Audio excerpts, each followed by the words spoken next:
Sir हमारे बाजार के कौन से बड़े डेटा आपको दिखे? कल गिरने से पहले बाजार ने इंट्राडे में एक हफ्ते का हाई बनाया, निफ्टी ने 24,702 का। ये सबसे इंपॉर्टेंट डेटा कल के लिए बनता हुआ दिख रहा है। और पिछले 5 सेशन से निफ्टी 24,600 के ऊपर बंद होने में कामयाब नहीं हो रहा, जाता है और लगभग उसी के आसपास जाकर बंद हो जाता है, उससे ऊपर नहीं निकल पा रहा है। कल तो हम खैर थोड़ा उससे नीचे 101 पॉइंट बंद हुए थे, लेकिन परसों आप देखिए 24,600 के बेहद करीब जाकर बंद हुए। 24,585 ही था, तो कहीं उससे पहले 24,596, 574, मतलब बार बार है ना जो 100 दिनों का एक्सपोनेंशियल मूविंग एवरेज है उसके ऊपर बंद होने में नाकामयाब होता दिख रहा है। तो यानी कि इमीडिएटली पहला जो लेवल है बाजार को पार करने की ज़रूरत है क्लोजिंग बेसिस पे, सबसे पहले वो 24,600 के ऊपर का बनता है। उसके बाद आगे के लेवल्स की बात कर लेंगे। 24,600 आपके लिए सबसे पहला इंपॉर्टेंट लेवल, जो 5 दिनों से हम क्लोजिंग बेसिस पे नहीं पार कर पा रहे हैं। इंट्राडे में करते हैं लेकिन क्लोजिंग नीचे आ जाती है, ठीक है। और बैंक निफ्टी ने कल बड़ा इंटरेस्टिंग मूव दिखाया, परसों की रेंज के भीतर ही कारोबार किया। परसों का हाई था 55,582 का, कल था 55,566, यानी कि 15-20 पॉइंट से कल का हम हाई पार नहीं कर पाए। परसों का लो था 54,927 का, कल का लो था 55,001 का, तो लो भी नहीं तोड़ा। तो रेंज में फंसा हुआ बैंक निफ्टी डायरेक्शन की तलाश में, शायद आज महंगाई के आंकड़े जोश भर के डायरेक्शन देने की कोशिश करें, ये देखना होगा। तीसरी चीज़ जो बड़ी इंपॉर्टेंट है वो है कि बैंक निफ्टी भी लगातार पिछले 4 सेशन से 100 दिनों का ईएमए जो है वो 54,950 के आसपास है। 50 पॉइंट इधर उधर तो चलता है, एग्जैक्टली आप पॉइंट टू पॉइंट नहीं गिन सकते इनमें। ये जब नंबर्स देखते हैं ना तो ये अंदाज से देख लो, 5-50 पॉइंट बहुत छोटी बात है, 15-20-25 पॉइंट निफ्टी में छोटी बात है। तो 54,950 के आसपास बार बार मजबूत सपोर्ट ले रहा है बैंक निफ्टी, ये एक अच्छा संकेत है। लेकिन बैंक निफ्टी में कल एक ही समस्या रही जिसकी वजह से बैंक निफ्टी रहा कमज़ोर, और वो है HDFC बैंक। HDFC बैंक कल 1970 के आसपास उसके थोड़ा नीचे बंद हुआ है। ये 3 हफ्तों की सबसे कमज़ोर क्लोजिंग 18 जुलाई के बाद की। सो HDFC बैंक ने जो कल कमजोरी के संकेत दिए वो बैंक निफ्टी पर भारी पड़ते हुए दिखे। निफ्टी इसलिए बहुत मजबूत नहीं हो पाया। रिलायंस कोशिश कर रहा है उबरने की, इंट्राडे में पहुंचा भी 1390-95 के आसपास, लेकिन बंद वो 1380 के ऊपर नहीं हो पा रहा। वहीं आके जो पहले सपोर्ट था अब रुकावट हो गया। सो 2 बड़े स्टॉक निफ्टी और बैंक निफ्टी दोनों के लिए, रिलायंस और HDFC बैंक, उनका सपोर्ट कल मिसिंग था। अब आज IT शेयरों के लिए कुछ अच्छी खबर मुझे दिख रही है, देखते हैं TCS इन्फोसिस मिलकर बाजार का मूड माहौल ठीक करते हैं। तो ये बाजार के बड़े डेटा आज आपके लिए। ओके, और FIS सर ये क्या कारनामा कर रहे हैं? घरेलू फंड कारनामा कर रहे हैं, बिल्कुल कर रहे हैं। 27 दिन से लगातार खरीदारी करते दिख रहे हैं और 19 मार्च के बाद पहली बार ऐसा होता दिखा है जब 27 दिन से लगातार, पुराना रिकॉर्ड 29 दिन का। यस, हम तोड़ने की तैयारी में है, ठीक है। 27 तक तो पहुंच गए।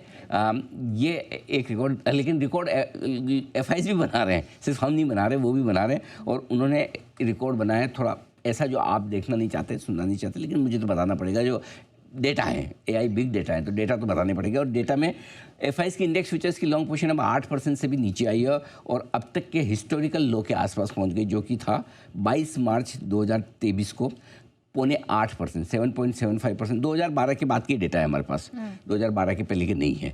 तो 2012 बहुत है, इतने 13 साल के डेटा कम थोड़ी होता है, क्या इतने, क्या बचपन से थोड़ी लेंगे, ठीक है। तो 7.75% के बाद ये जो सेकंड लोएस्ट लेवल है FIS के, तो सोचो FIS का मूड कितना ख़राब है। एग्जैक्टली हाँ, और लगातार 9 दिन हो गए जब FIS आपके 10% के नीचे अपनी लॉन्ग पोजीशन पे। ये ऐसा इतिहास में पहली बार हुआ है 2012 का। सो इसका मतलब क्या? अच्छा, मजे की बात है नेहा जी, कोविड के वक्त भी इतने बुरे हाल नहीं थे। जब कोविड के वक्त मार्केट गिरा तब भी FIS 8% की इंडेक्स लॉन्ग पोजीशन पे नहीं आए थे। तो कारण था, तब तो कोविड की वजह से इतना कारण था। एक साथ मार्केट आपका 12,200 से 7,500 हो गया, सब कुछ था। लेकिन उसके बावजूद अभी तो पता नहीं भाई, मतलब गजे भी उठे हुए। हाँ, या तो इनको कुछ ऐसा दिख रहा है जो हमको नहीं दिख रहा भाई, या तो उनको लगता हो कि रुपया बहुत कमज़ोर हो जाएगा, या हमारे ऊपर बड़े टैरिफ लग जाएंगे और लगे रहेंगे, जल्दी से सुलझेगा नहीं, या पता नहीं क्या, मतलब क्या सोच के। देखो, मान लो कि चलो नतीजे कमज़ोर उनको लगता है, ठीक है, नतीजे कमज़ोर, लेकिन नतीजे ऐसे नहीं है कि मतलब बिल्कुल कोई पन्ने में बैठ के कंपनियां डी ग्रोथ कर रही है, लॉस कर रही है, वैसा नहीं है। एक आध क्वार्टर कम ज़्यादा जा सकता है। अभी भी आप बाकी मैक्रो डेटा देखेंगे, आपके GST कलेक्शन ठीक है, इनकम टैक्स कलेक्शन ठीक है, डायरेक्ट टैक्स आपके आ रहे हैं, महंगाई आपकी कंट्रोल में, दरें घट रही है। 6 महीने बाद तो सबको दिख रहा है कि इसका इम्पैक्ट दिखेगा। बजट में जो टैक्स काटा है उसका इम्पैक्ट आना शुरू होगा, मानसून अच्छा है। सो ऐसा नहीं कि सब कुछ देश में ख़राब ही है, लेकिन एक चीज़ जो सबसे ज़्यादा ख़राब है वो है FIS का मूड। एग्जैक्टली हाँ, और अब ये मूड रूठे हुए फूफा जी किस वजह से मानेंगे गॉड नोस। हाँ, क्योंकि जब ससुराल में फूफा जी रूठ जाते हैं शादी वाले दिन, तो सब वो लोग ट्राई करते हैं कि गुलाब जामुन खिलाओ, अच्छा इससे नहीं मान रहे रसमलाई खिलाओ, इससे नहीं मान रहे सर। अब ये किससे मानेंगे पता नहीं, आई डोंट नो। ओके। हाँ, मुझे लगता है कि इनके सारे देश दुनिया के फूफाओं का सरदार ट्रम्प। FIIs? नहीं ट्रम्प सबसे बड़ा फूफा तो वही है, आज तक उनसे बड़ा फूफा कोई हुआ नहीं है। वो बिना बात के किसी भी चीज़ पे गुस्सा हो सकता है, वही मेरे को लगता है कि मूड आगे।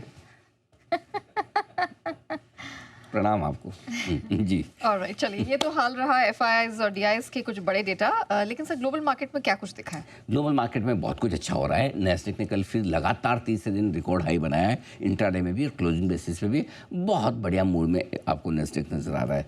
S&P 500 ने भी फिर से कल इंट्राडे और क्लोजिंग हाई बनाया। डाउ ने 500 अंकों की अच्छी तेजी दिखाई। तो कल अमेरिका में बहुत बढ़िया सेशन था, और सेशन किस लिए बढ़िया हुआ एक बार जल्दी से बता दूं क्या मैं आपको, किस वजह से हुआ। कल अमेरिका में क्या हुआ, अमेरिका में कल आई रिटेल महंगाई की दर 0.3% से थोड़ा नीचे, ठीक है। अनुमान से कम महंगाई आने से थोड़ी ब्याज दरें घटने की वहाँ पर उम्मीदें फिर से बढ़ी है।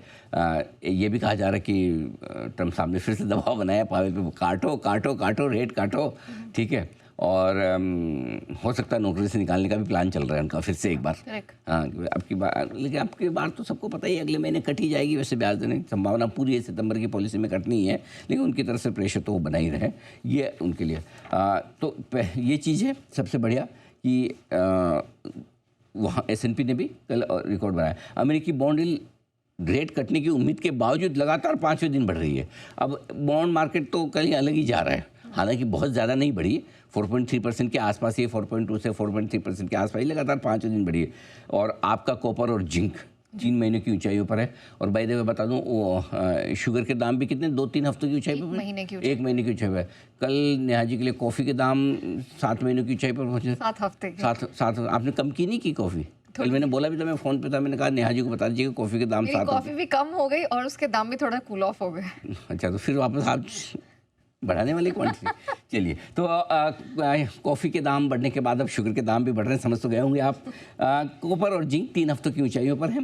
कच्चा तेल 2 महीनों के निचले स्तरों के आसपास है। 66 पे थोड़ी हमें रिलीफ, शांति मिलती है इन सब चीज़ों से। सो ग्लोबली जो बिग डेटा है वो पॉजिटिव साइड पे ही ज़्यादा नहीं। आज